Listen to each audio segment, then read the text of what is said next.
સદગુરુ મહારાજની નિરાંત મહારાજની પધારેલા હરિ ગુરુ. મને એવું લાગે છે કે આ રૂમની અંદર ખાલી 5 જણા બેઠા છે. એટલાનો અવાજ છે એનો બોલે છે. બેઠા જાજા બોલા ખબર વાળું નહીં કર્યા હોય ને જે બોલાતી નહીં. બોલો સદગુરુ.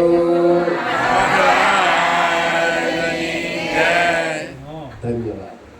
આજે અરુણા મહારાજ, બટુક મહારાજ, હસમુખ મહારાજ અને બાબુરામ મહારાજ જે આ ઘરને હસમુખભાઈના ઘરે તેડાવી અને મોટો જો કોઈ ફાળો હોય તો અમારે રાધાબેન અને પુરુષોત્તમ ભક્તનો, કારણ કે 11 આજે ઉજવે છે એને એકદમ તાળીથી વધાવો. સદગુરુ મહારાજ. જો કેવું છે કે માનવાની અંદર ઘણા વર્ષોથી 11 શરૂ કરી છે. આજે તમને કહું, સુરત શહેરની અંદર આવીને પણ 11 ભૂલ્યા નહીં. ભલે આ એમ તેમ એની 11 સાથે રાખી સંતોને એમના આંગણે તેડાવી અને આપણું રૂડું ભજન કરાવ્યું. ધન્ય ભાગ છે કે જેને આવા વિચારો આવે છે.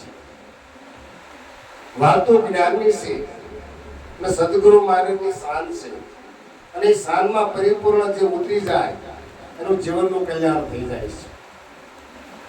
નહીં છોડું ગુરુજીનું નામ છોડજો જ્ઞાનની નિશાની.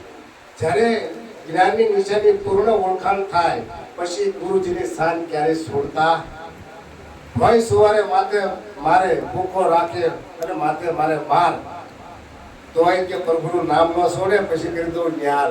ત્યાં સુધીની વાત છે. આ તો શેરડીમાંથી સારસ કાઢ્યું સાકર પડ્યું નામ.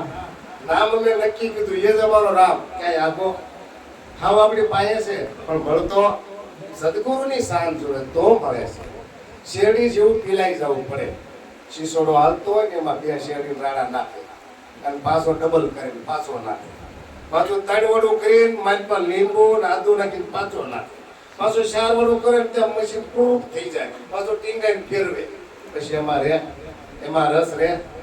એમાં જો કાયા રૂપીમાંથી મોહ માયા મારી તૃષ્ણા આ બધો રસ નીકળી જાય ત્યારે અન્ય રસ જે આત્મા છે ને એ ઓળખાય. એ પેલા ઓળખાય નહીં. એટલે કીધું છે અર્જુન મહારાજને કે જો જ્ઞાન મળ્યું ત્યારે અર્જુન મહારાજને એમ કે ભાઈ જો આવું થાય તો રામ ઓળખાય, નકર રામ ઓળખાય નહીં. શેરડીમાંથી સારસ કાઢ્યો સાકર પડ્યું નામ. જ્યારે સાવ શેરડી પીછાઈ ગઈ ત્યારે એનું જે રસ છે એનું સાકર બની અને સાકરનું નામ પડ્યું અને એ જ અમારો રામ છે. વ્યાપકમાં છે, દરેક ઘટની અંદર બોલી રહ્યો છે. ઘટો ઘટ પ્રગટ પુરુષ પુરાણી. ઘટો ઘટની અંદર આ પ્રગટ પુરુષ પુરાણી છે. પંચકોશથી રમે છે ન્યારો. આ તો પંચકોશમાં નથી આવતો, એનાથી બહારો રમે છે. આવું સદગુરુ સીધું જ્ઞાન બતાવ્યું છે. અને આગળ સંત કહે છે કે જો અર્જુન મહારાજને જ્ઞાન થયું એને વિચાર કર્યો કે સદગુરુ મહારાજ જે મને શાન આપી છે એ હાસી છે, ખોટી છે. વ્યાપકની વાત કરી છે કે તારા સિવાય કોઈ છે નહીં તો હું કેવી રીતે, ત્યારે એની વાગડ્યું છે એની તારે એનું નિધિદાસ કર્યું અને કીધું નામ જ ગંગા, નામ જ કાશી, નામ તીરથ ને સસરાસરમાં, નામ જ વ્યાપક. ઠાલો મળે નહીં કોઈ. અર્જુન મહારાજને જ્ઞાન થયું, પોતાને નક્કી. આપણા બીજાના નક્કી નથી કરવાનું, આપણે પોતાના નામે નક્કી કરવાનું છે અને પોતાને ઠેરાવવાનું છે ત્યાં. અને જ્યારે પોતે ઠેરાઈ ગયો ત્યારે જ આગળ ગણાય. બાકી ઉતેલા છે, બાકી ઉતેલા છે. નામ જ કાશી, નામ જ ગંગા, નામ આ બધા તીર્થ ને ધામ. નામ વગરનું કોઈ ઠામ બતાવો તો જાણું તમને એક વાત. નામ વગરનું એકદમ ઠામ બતાવો છે કોઈ તો મારો હરી ક્યાં નથી. હરેક જગ્યાએ છે, કોઈ જગ્યા ખાલી નથી. ત્યારે અર્જુન મહારાજને એમ થયું કે ખરેખર ઈશ્વર બધાનું કામ કરતા હોય અને સદગુરુ જે કહેતા હોય એમાં ખોટી વાત હોય નહીં. અને ખરેખર ઈશ્વર જ બધાના કામ કરે છે. આ તો આપણને એમ થાય કે આપણે કામ કરીએ છીએ, આપણી સમજણ બાદની વાત છે. હરી કરે સો હોય, આપણા કર્યા અધૂરા રે. ત્યારે કે નામ જ બોલે, નામ જ બોલાવે, અક્ષર નામ નામ જ બોલે, નામ જ બોલાવે. અક્ષર નામ તમામ, નામ તમારે કાયા મળે નહીં કરતા વિશ્વનું, આખા વિશ્વનું કોણ કામ કરી રહ્યું છે? નામ. ઈશ્વર વ્યાપક આપ, એની વગરનું પણ પાંદડું હલે ન હલે, ક્યારેય ન હલે. અને એના વગરનું કામ થાય નહીં, ક્યારેય ન થાય. બહુ સમજણની વાત અનુભવ થયો અર્જુન મહારાજને. જેમ જેમ અનુભવ થતો ગયો અને એમને એને સિદ્ધ થતો ગયો, એની નિષ્ઠા વધતી ગઈ, એમાં એને પાછું વિચાર આવ્યો કે ખરેખર નામ રહેતું ક્યાં છે?